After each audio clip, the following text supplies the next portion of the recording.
welcome back, everyone, and thank you so much for joining us today on the Decod3rs channel. Today, we have one of my fellow Decod holders. KDOT, how are you doing? How's your day going, man? I'm very well, thank you very much, man. I think my morning's doing really well. It's afternoon now. Hit the gym in the morning, and I'm at my desk ready to go. That's what's up. And yeah, thank you so much for doing that, man. That's well, I wanted to talk to you. Okay, so first, you were you did a very little presentation on the X Plus server about you and what you're doing in investment. That was awesome. That was cool. So I wanted to have it on the Decod3rs channel too. Definitely, man. I'm ready to go. Yeah, it's gonna be. Oh, and you were also recommended by Treasury from the X Plus server. Yes. And okay, so for everyone in the chat, hi GM Jazz and GM Ruslan, and everyone else watching us on the YouTube channel right now. We're going to talk about so your experience as investor mainly, in the Web2 and Web3, right? Did you invest in Web2 companies too? I didn't invest in Web2, just mainly Web3. Let's go. That was up. So there is that, because I want everyone to understand Web3 investing, how does that works from the point of view of a VC, because we need VC to develop the ecosystem. Even if people are VC money, blah blah. We need the VC money. We need it to develop cool project and cool startup and stuff like that. So yeah, that's why I wanted to talk to you, man. Cool, man. 100%. I think you're right there. So yeah, can you let's start with an introduction about you. Tell me everything about you, man. Cool, man. So I'll start from the beginning of my path into crypto. Yes. So I came into crypto in 2015. I was introduced to Bitcoin via my brother, actually, who was heavy into Bitcoin at the time. He was actually mining and had all these mining rigs in his apartment and stuff. And I was I wasn't into computers at the time, and I was like, whoa, this is crazy. I don't know what you're doing, but cool, great. And then he introduced me, and I started to, kind of get interested. And then we both came up with the idea when we started a business, kind of did it separate, but the same thing. And it was paving the way into OTC market. Because at the time, there was no on-ramp and off-ramp into crypto at the time. So we made companies, and we built certain infrastructures and used certain platforms that allowed us to do this. Built up a clientele, and then we was OTCing Bitcoin, and then later on down the line when Ethereum came, we started to OTC Ethereum as well. That's cool. From there, we did that for 5 years. I actually was buying Ethereum at $1 at the time when it was launched. It was around on Poloniex or Poloniex, however you want to say the exchange, which Justin Sun now owns, but it was previously owned by some other people at the time. Never held on to it. At the time, the money that I actually invested, I kind of needed it. So I never held on to it, which when I was buying it, I was saying at the time, I'm going to hold on to it. This is I don't know what it is, but I just believe in it for whatever reason, but I never held it out, and my conviction wasn't there. So that was that. And then we OTC'd for about 5 years, up until 2020. And then we stopped doing that just because UK law, FCA, came in and was starting to give licenses to centralized exchanges. So that kind of moved us out of that sector, because the centralized exchanges were the ones that were going to get licenses, and most likely we weren't. So we just didn't even bother doing anything there. And then from that, I dived into DeFi, Uniswap hype, and did a lot of yield farming, etc. And that's when I really so I was a part of the 2017 hype and all the altcoin boom. But I kind of, even though I stayed into crypto, I kind of lost interest in the altcoin market after 2017 and just focused on OTC trading, because that was very lucrative at the time. But then really jumped back in DeFi summer in 2020 and did all of the yield farming, which at the start wasn't really great. I started off on Curve Finance. Unfortunately, I know what's going on now, but that was my my step into DeFi using Curve. And when I saw the site at the time, I was like, oh my god, this is a scam, because it was like very much like Windows 98 style. I know they've improved it now a little bit. Yeah. So that was fun. I really enjoyed that. I didn't enjoy the Ethereum side of things, hence why I moved over to Binance Smart Chain, which is now called BNB Yes. Chain. Mm-hmm. From there, you know, Binance Smart Chain at the time was so lucrative because no one wanted to come over. There were these PancakeSwap. Yeah. There were these users on Binance Smart Chain that were, Binance heavy, but none of the Ethereum ecosystem or the users of Ethereum wanted to come over. It was like, why would we come over? It's centralized, da da da da da. So it made it so lucrative for the people that were on there. Until they had that massive run up with, influx of users coming over. But so, was there with Bakery Swap and then Pancake Swap and then all the other platforms that came around. But my time being there, I actually found two co-founders or two friends on the chain. And then we co-founded BSC News together, which is now the leading media platform on Binance Smart Chain, which has been, like a great company that I've been able to build with, two of my co-founders. Went from 3 of us to 35 people that we employed at any one time. Yeah, like you wouldn't think like how many people are required to run a publication. I didn't really realize at the time, but it was needed in the bull run. My time there, which I'm still actively running the company, I then went and found, another really good friend in the ecosystem. And, a year and a half in building BSC News, I then went and co-founded a fund with my partner, which is MH Ventures. And we've been actively investing for, I think, near enough or coming up to 2 years now. I think we've invested more in the bear market than we have in the bull market. And I think that's like definitely the right approach. We're not looking to buy tops, and we want good valuations. So yeah, that's my time in there in crypto really. That's an amazing story. Okay, so yeah, like just before Solana, I also did like some farming on PancakeSwap. So yeah, that was a good time. Mate, look at PancakeSwap. It was like cents, right? And then it went up to 45. Yes, that was crazy. Yeah. Crazy run up. And like not 4,000 APY, but like what, like 500 or something like that. That was cool. Stupid. we were eating.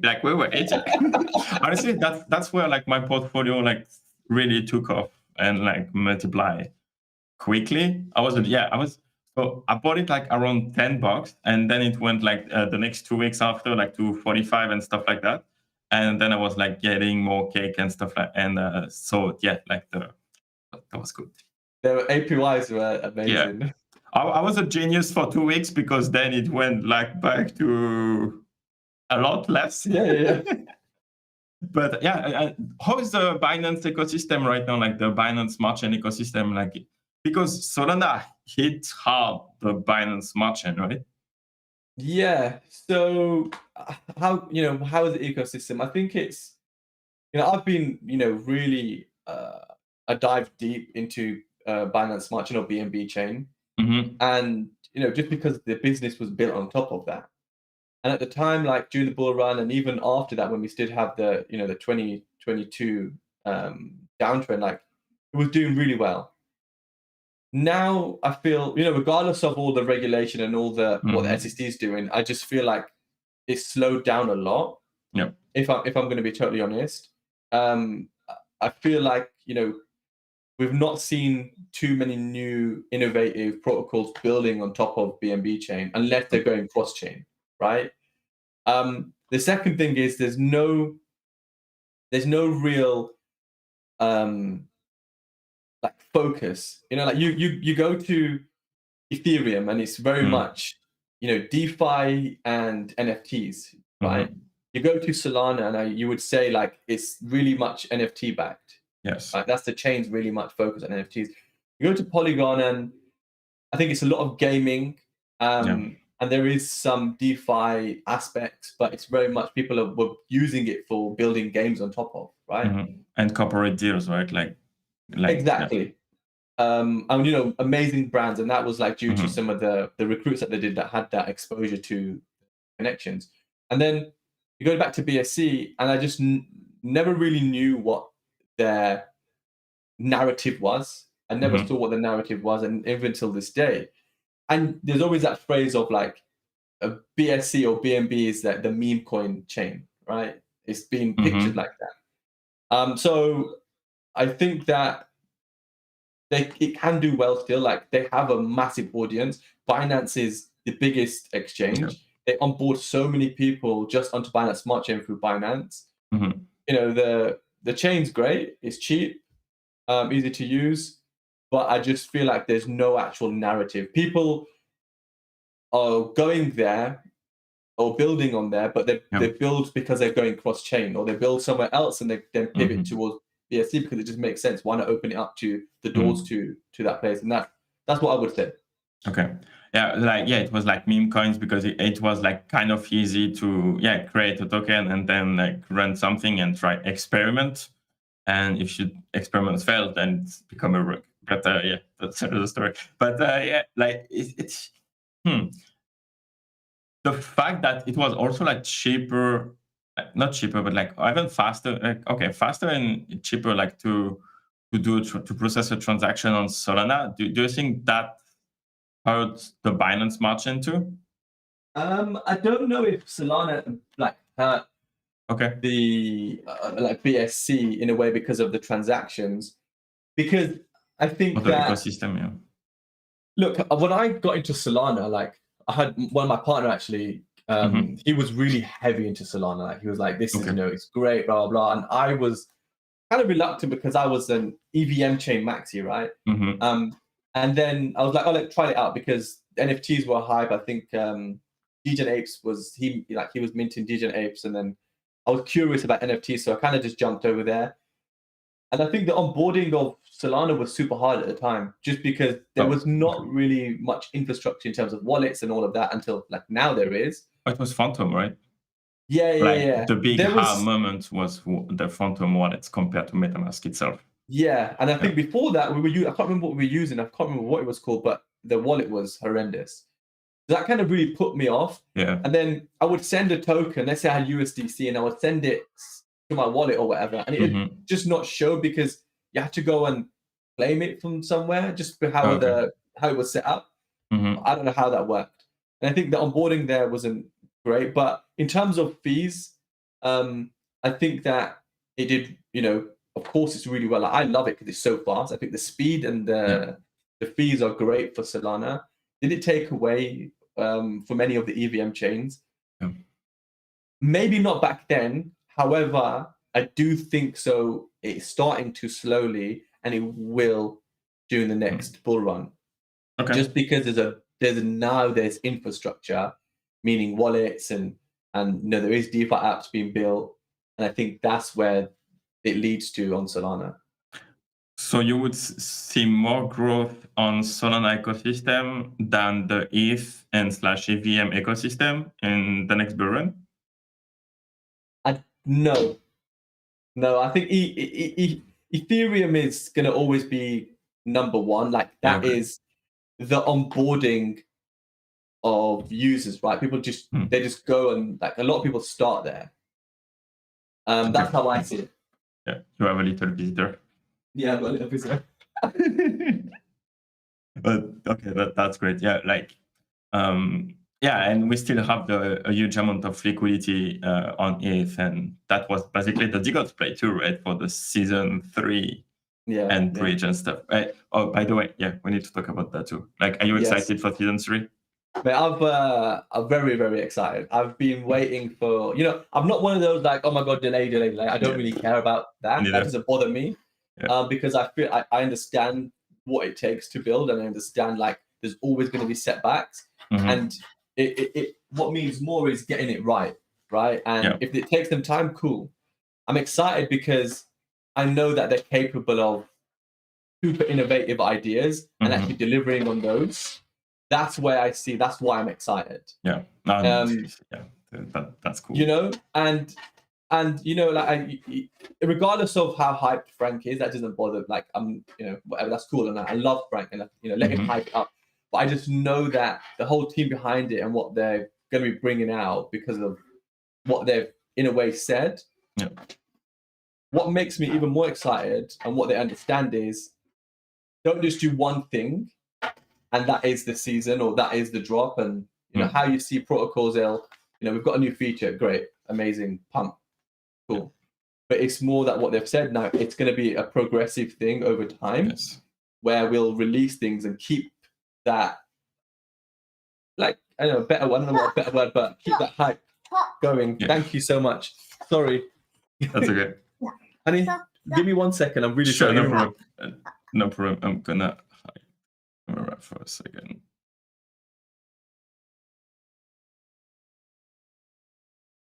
Okay. That's all good. Cool. And yeah, chat, like if you have any question for like KDOT, just let me know. And no, you're back. I'm back. Sorry. My little one, she should be asleep. She should be asleep, but she wanders in. That's what happened with kids, right? Like they should sleep, but they don't. I literally, I sometimes in my own time I build like Lego pieces, and like I've got the car up there, and then I've got a Taj Mahal behind me, and it took me a decent amount of time to put it all together. Literally, she's got it, and she just ripped it all apart. It's on my floor behind me, but yeah. Anyway. Oh, that's the Taj Mahal on the floor. Oh shit. That's sad, man. That's sad. But yeah, they have to play, right? They have to play. Exactly. What is she? She is 21 months. Nice. And then I've got a newborn who's. Congrats. Thank you. She's now 11 weeks. Oh yeah. So, okay. Yeah. So yeah, it's To find time to sleep. If that keeps her quiet, I'm happy. And do you have time to sleep between Web3 life, investor life, and kids?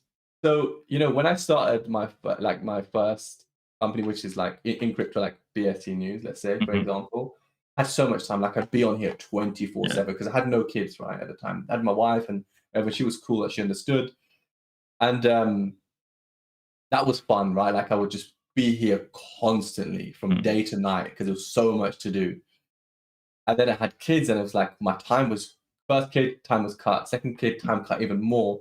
And now you have to find like those few hours that you can put in and try and fit everything that you've got to do, because I don't want to, yes, less time, but I don't want to, fall off on quality and being able to deliver on where I see the company, where I want it to go. And I want to make sure I can do that. So I try and make myself so much more organized. Right? Like I have literally, screens on screens and different things that I use to make sure that I can keep ahead of stuff, like where I keep my notes, my to-do list, scratch pad, all of this stuff, just so I can make sure I don't forget and keep on top of everything. I try and note everything down. Yeah, that's cool. Okay, so would you say you work better since you have kids and more efficiently? Yeah, 100%. That's cool. 100%. That's nice. Yeah. Okay, so make kids, but like buy more screens. Exactly. Literally, I put the more screen. I got a 50-inch here.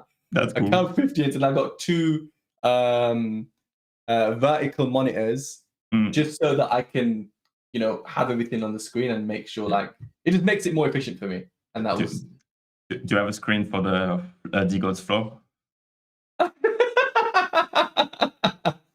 No, what I do want though is what you have in your background, the portraits. I think they're amazing. That's the Degen displays. It's cool. I don't think they are still running it, because like they were like they were telling me like your order is gonna be the last one. But there's like a couple of companies doing those plates. But yeah, bro, like it looks good. This one, like it's 3D printed. Oh wow! PFP. It's cool. Nice. It's fun. Wow! I need to reorganize it because like I'm in front of it, but I need to show off more. I need look my room, my office. I need to fill it out a bit more. So getting some pictures like that. That's what I need to do. And then you can become a co-host on this channel, and then we're gonna Oh, Let's go. make some views. But yeah, so man, that cool. Yeah, so like your time. Okay, so let's talk about like investment and what you are doing with MH Venture. So what would be like the investment thesis of your fund? Yeah, so going into that, I would say, firstly, what kind of stuff are we invested in? So like, what's our scope, right? And a lot of that is DeFi related stuff. A lot of infrastructure Yes. plays as well, and the L1 and L2 protocols that we want to invest in, like all the blockchain stuff, and that all the Okay. new stuff coming up, like roll-ups and the modular blockchains. They're our main scope. Okay. We have invested in some NFT or gamify related projects, but Okay. that's like a really, really, really small percentage of our portfolio. And it's something that if we are going to look at it, like, our main focus is DeFi infrastructure, L1, L2s, and all the other roll-up stuff that are coming up. And the reason, like, I can say that is for NFTs or just gaming in general, or NFT related gaming stuff, is our thesis is that why is gaming in Web3, and I know this is like a very controversial thing and people have different opinions, but why is gaming needed in Web3, right? Why do we need gaming on the blockchain? What is wrong with the current way that it's done on, your PlayStation or on Steam or wherever you play your games? Why then? I know I get like people, you can make money and all of that, I get that, but why then are, let's say FIFA, for example, why are they going to give up that revenue to give back to the users when at the minute they just make billions on billions, right? That's one thing. Why are they going to do that? But like you can like say the same thing for the watch to earn meta that we are doing like with this YouTube channel, right? Like like having a YouTube channel along the way with like sponsorship is like a business that by itself, and it's like a proven model because you have thousands of channels out there making money and that it's profitable to run a YouTube channel if you can reach a certain level of like audience and stuff like that. But if you align the financial incentives between content creators and the audience, there is even like not a mercenary aspect of it, of the viewers, but like it's incentivize people to watch even more content. So the thesis will be like to even grow the channel faster and bigger than what you can have like classically without that part of it, right? Because like, for example, like for YouTube, like if you have 100 subscribers, you are already part, like you're doing better than 70% of the channel.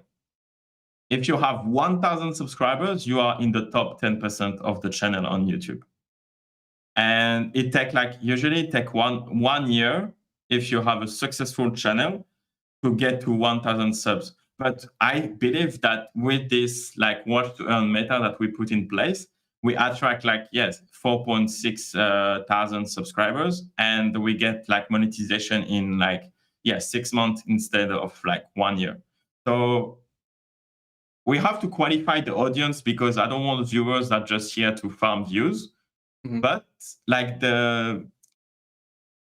I feel something. So on that, right? Like, I think the differentiation of that is you're not taking away or trying to build a new platform. In essence, what I mean by that is you're still using Twitter Spaces, you're still using YouTube, right? Yeah. So that's accessible to everyone that is able to use those products, and they would be able to watch it, right? You're not taking away from that.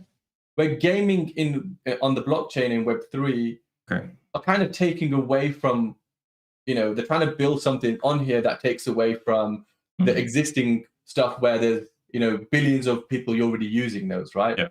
PlayStation, Steam. I'm trying to think of whatever else they use, or E-games, yeah, like, Yeah, e-games Riot, or yeah, exactly.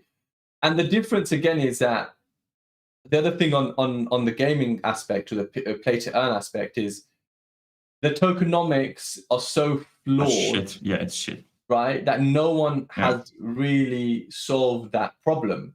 Mm. So, for example, we'll use was it Steppen or whatever that came Yes. about on Solana? Mm. I personally at the time I was like, whoa, these guys they've solved it. They've solved the tokenomics. Like I don't see why this is a great solution that they've done at the time, because I thought it was a bit different to what the normal PTE was. Mhm. But then I was proven wrong because it went to shit, right? And walking to create a token or to farm a token, like, yeah, you can just run faster or hire people to work for you, That's right? what happened though, right? That's what happened. Yeah. But that's what I mean. Like, so what you're doing is different because you're not taking away from current existing, protocols, YouTube, Twitter Spaces. You're allowing people to come and watch. But gaming and NFTs is very much different. Yeah. They're taken away from those protocols. That's one. Two, I just, why am I going to go and, let's say I was playing FIFA, why am I going to pay all those, maybe hundreds of dollars just to create one team when I can go buy the disc from my local store for 40 quid or 40 pounds or $40 or whatever, Yeah, that's how I see it. Yeah, no, I think you're right. Like, it's tricky. Like the play to earn meta is tricky because also, like, when you want to play a game, like, you want to like relax and like forget about your life and your 9 to 5 jobs. But if you start to earn by playing your games, now it start to be a job too, and it's a new code that yeah, you can have fun, but I want to play World of Warcraft and resell the sword because I can make like $20 out of it, right? So then you'll continue to walk to an end that it's financial. Yeah, and then like it's tricky. You tell me any game, and I know that there's probably like one maybe, but any game play to earn that has really any users after their PTE model token has dumped. But it's because like the game was kind of shit and not that crazy fun at the time, right? We need a AAA game that could have worked without the play to earn meta or like the tokenization of the some aspect of it. But yeah, that's true. Like if you live in the US, like just take my credit card for your microtransaction. And why do I need to install Phantom on my PS5 and then load my soul and then like the Solana blockchain is going to holidays and stop working? Just take my MasterCard, bro. But do you see that happening though in the future where like PS5 has Phantom or MetaMask or whatever and you're able to spend your crypto on that? Do you see that happening? Okay, so if we have it, you will not know it, and we will do like a blockchain transaction without having any setup, like per se. Like then, but then it's so like far away MasterCard. from that, though. Yeah, exactly. Like we are like at least 10 years of it because like my mom need to ask MasterCard to not use, like she doesn't want a MasterCard anymore, but she doesn't give a shit because it's normal like to use your MasterCard to pay stuff. So like the pain point for normies to use that, it's tricky. But the generation that buy Fortnite skins, they will get crypto a bit little faster than even us. I don't know. It's one day we will have like a US president and it will be a Bitcoiner, right? So that can change fast too. Fast in terms of that would be fun. But like the thing is onboarding or anything like that, if you think of it in a way, why would our parents or people that are not crypto friendly come away from the traditional banking unless they've had a bad experience? Because if you imagine you telling someone that and say, hey, look, why don't you put your your savings, or let's say 1K plus into a cold storage of your ledger, but you have to be careful. Don't let anyone see your seed phrase, or don't lose your wallet. They were like, mate, I just keep it in my bank. It's safe. My government will secure that up to a certain amount in deposits, and I don't have to worry about it, because if someone does get hold of my account, I'm most likely going to get a refund, right? And I think that's the struggle at the minute. Where yes, it is insurance in crypto, but it just doesn't come easy at the minute. And I think that's something that we need to solve. And insurance is coming when there's already no risk, right? Like the risk is like taking away of like the full market, because you can insure a product that can lose 50% or 90% because one guy committed fraud, and now you have to take down the logo from Stadium. Like that, you're gonna bankrupt insurance business model. So, like when we will have insurance on crypto, then the crypto market will be dead, and we're not going to see like a 90% bull run market, right? So, and we are like, I don't know, like 30 years away from that. So, But going back to go on. Sorry. Sorry. Like I was thinking, like almost like saying that crypto narrative almost doesn't make sense in the West, because like you are like kind of stable countries. Like we don't have like 1,000 inflation year to year. We got like 2-digit anyway, but that's another story. But like in country where like Venezuela, not Venezuela, or even like Central America, like where the inflation is going crazy, and you can like take like a box of like your fiat money, and you're just going to buy chicken with that, then there is something to play with, right? But right now we're just trading Decod sheep eggs that was 20K. Let's go. But like, small countries like that, if they adopt it, it's great, but it doesn't hit mainstream until like, I would say maybe some, Western countries or other bigger, countries like China and stuff actually take it on. But going back to our investment. Thesis. That was a tangent. So, like I said, DeFi, L1, L2s, and infrastructure is our main play. Our strategy is very much early stage. So pre-seed, seed round, that's super early. Of course, there's risk with that, but that's our. We may invest sometimes in Series A, but our main scope is pre-seed and seed rounds. And that's mainly it for how we invest. And what kind of L1 do you need when you have Solana already?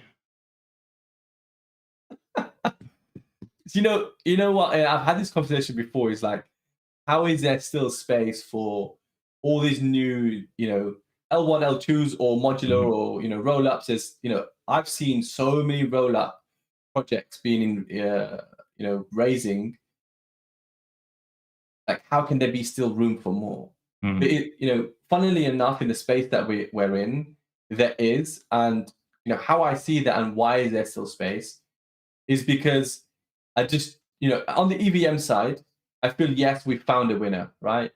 We have your Ethereum as a winner, and then you have Polygon or Arbitrum as the winner in the L2 sector. Yes. Right, and then anything else, like let's say Solana, that's built in. Is it C++? Is that what it's coded in, or no, Rust? Rust, sorry, that's it, Rust. So all the other different plays, roll-ups, let's say, or these modular stuff that's coming about. I feel like the reason why there's room is because no one has actually established their mark in the market right now, meaning that they can, there still needs to be a winner. So next bull run, or maybe the next 2 cycles, we'll see a flush of all these ones that have been invested via VC funding. You'll see 90 or let's say 80 to 90% fail, and there'll be that 1 to 2 that will win, and they'll still be established. And I think that's why there's still room for all of these chains to still be coming about. L2s, is there room? I guess if we're trying to say, one chain is specific to one thing, that's the narrative, which we were discussing earlier, where Arbitrum is very much DeFi, Polygon is gaming, and so forth. I think then yes, there's maybe still small room, but not massive. Like you look at Base, right? Coinbase was chain. They launched that, but they didn't require funding, right? So they could do what they feel like. Same with Binance, they didn't require funding. They just launched it. Yeah. So there's still room for that. Still a lot of plays, but in terms of investment, I don't think there's much room left for on the L2 side. But there is on the ZK and stuff like that. And do you think like Solana in 2025 can get replaced by the next shiny blockchain that will do a better job everywhere if they're able to attract? I mean, if I give all of the other attributes that we have to the new shiny blockchain, they can be better. But what would be the requirement for a new entrant in the next bull market or before the next bull market to steal Solana market cap? And is that a threat to Solana? So my answer would be, I think the hardest part is onboarding developers, right? Because Rust or some of the new languages that we've seen with Sui and Aptos, it's really hard to bring Web2 developers in, right? To come over and want to build. So I would say that's the hardest part. Is it replaceable, or is Solana replaceable? I don't know. Is there easier languages out there other than Rust in the Web2 sector that could be built and do the same or faster? Or do we even need faster? I think that's a really hard question to answer, because I think Solana still has a long way to go. And that's in terms of infrastructure, right? To fill out the chain in terms of DeFi related protocols and other stuff that you want to be able to do.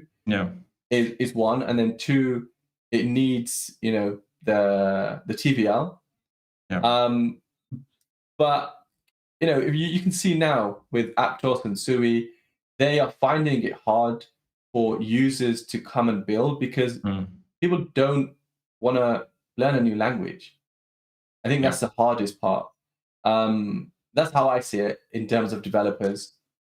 I'm not sure Solana with Rust has the easiest path for that, because I can see some technical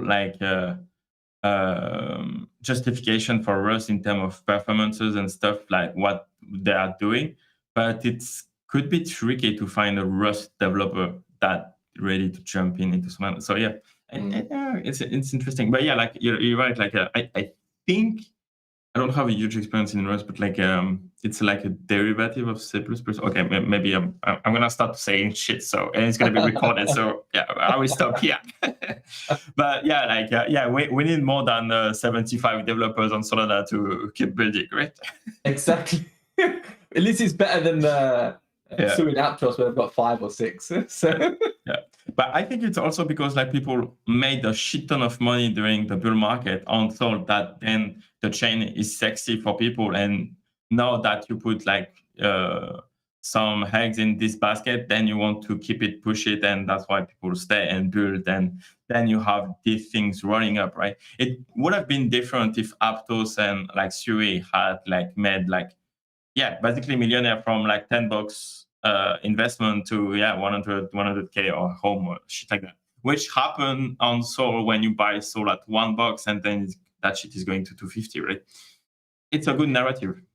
Yeah, I think yes, and I think I don't know too much about code, right? I'm technical slightly to a certain extent, but not much on that aspect. But from what I do know is Solidity is super easy to learn, especially for a no coder. They can easily learn Solidity. It's supposed to be really easy to take on. I don't know much about Move. I don't know how hard that is, but I know Rust, like you were saying earlier, Rust is hard to learn, right? Or C++, I don't know, one of them is. So I'm assuming that Move is probably hard as well. Hence why people just pivot towards the EVM side because it's easy to use. You connect to everything.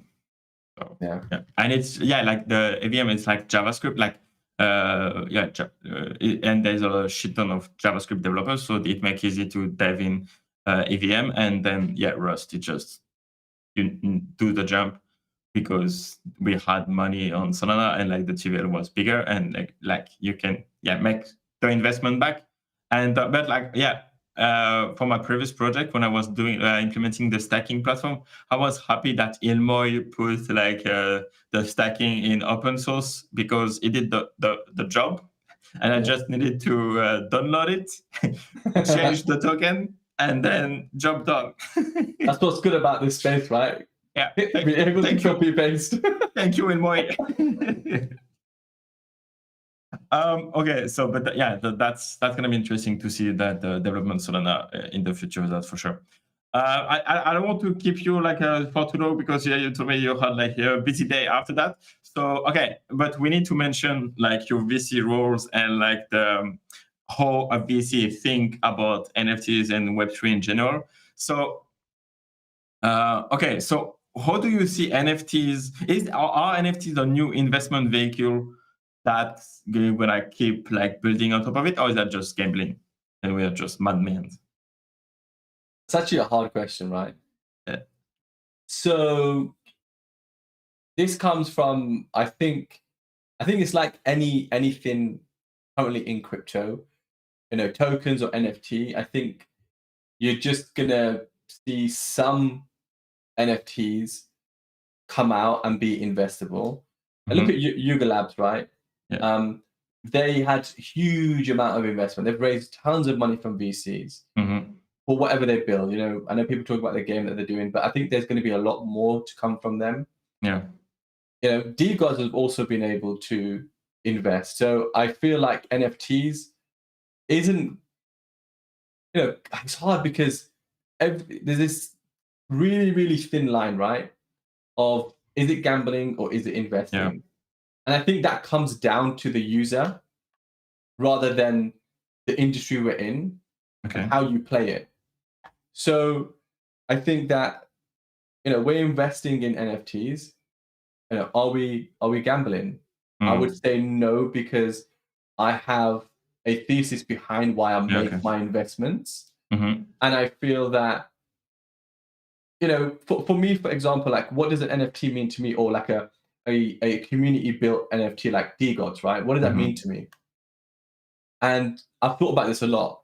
For me, like because I'm so busy in Web3 and with working and building, I don't have time to go to events, right? I don't have time to even interact on Discord with some of the members. Maybe sometimes here and there I may do, but that's not what I'm in it for, right? I'm in it for because I love the aspect of being able to trade my NFTs and see where I'm able to get to. If I like something, can I trade to get that, right? And then of course I want to make profit as well. And I see that's where like the success is with crypto. But I also know the other side of, normal people, not I would say normal people, but people that work in Web2 or Web3 and that have the time to go and converse with other members in Discord or go and do IRL events. That's what they're in it for. Yeah, I think it really opens the doors to that. It really connects people. But I just see it as there's a more advancement and connecting people better than what tokens do. Yeah, right. But it's very much the same, but it's different because it opens the doors to that. That's how I see it. And like, what are the flags that you're looking for, like the green flags before buying, pressing the buy button? So I think on NFTs, I would say I've been very much, burnt in the early days before Decod3rs. And believe it or not, like Decod3rs, when they minted, of course, I didn't get them in, but because I was there, but of course, whatever happened with the link and whatever, I was, I bought after like on the secondary market on some like random Yes. Oh no, it was like not OpenSea, but like C. It was Oh, like fuck. Seaport or some crap. Yeah. So it was so scammy because there were these fake decods, but I had to Yes, look on the exactly. chain and to find Yeah. out to make sure they were real. The good So- old days, bro. Yeah. And like I was like, that was, I don't know why I had this conviction in my mind that these are going to do well, but then I disconnected away from it. So click button on NFTs, I would say I haven't really dived into anything but decods. Okay. Just because I feel like their play and their team, and then the leaders of decods, they know what they're doing, and they in a way I can relate to how they are. And that's what makes me keep investing and buying and trading and whatever else. And I think there may be something else. I just don't have the time to jump into it. In terms of buying the buy button on, let's say, tokens, right? Again, I would say my time is limited in doing normal investment for myself. But how I now analyze stuff for my portfolio personally is, instead of looking for risky plays that are new to the industry, because you don't know where they're going, especially in the current market sentiment, I don't really look at those. I look at stuff like, I try to diverse into DeFi, infrastructure, all of these different plays, and then I buy tokens that I know are established, right? So if I'm looking at lending, I'm going to go look at stuff like Aave, because I know they've been around, and it's going to be like, if they fail, like, whoa, that's massive if they fail. And I know that if the token's down 90% because of the market we're in, it's going to go up in the bull market. And that's how I look at it, and I'm like, cool, and that's the stuff that I will buy. Of course, there's more to it, but that's just like like the easier way of explaining. If I go into my degen mode, which I do love to do, and I sometimes miss that, I don't want to talk about degen mode because that's just a bit, it goes a bit crazy from there. But if I'm trying to be sensible, that's how I look at my investments. Okay, like leverage 500 on Dogecoin and let's go. Do you know what? I'm so lucky I had Forex exposure to leverage that I never really leveraged in crypto. And I've known people that have leveraged in crypto and have lost everything. And I really I'm like, hope people, need to stop that. Like a lot of people I talk to that, I'm trading, I do charts, I'm on Binance and I'm 25x. And I'm like, oh, mate. Yeah. I never touched leverage too. I put my hand around it and like I try to like understand it and like stuff, and why would you use leverage, like even to diversify your position, right? Like you have 1,000 but you split into like in 4, and instead of putting 1,000 then you diversify your positions and you use leverage to have more exposure, but like protect your capital at the same, or even like edge your position, right? It makes sense too. But so that could be a good use of leverage. But yeah, like leveraging like 500 on a fucking coin that launched yesterday, and it's basically your rent for next month. Don't do that, bro. Don't do that. And and the financial tools that we are building right now to add those TradeFi perp contract and like leveraging on NFTs that are assets back on coins that we launched yesterday. 25 will be fun.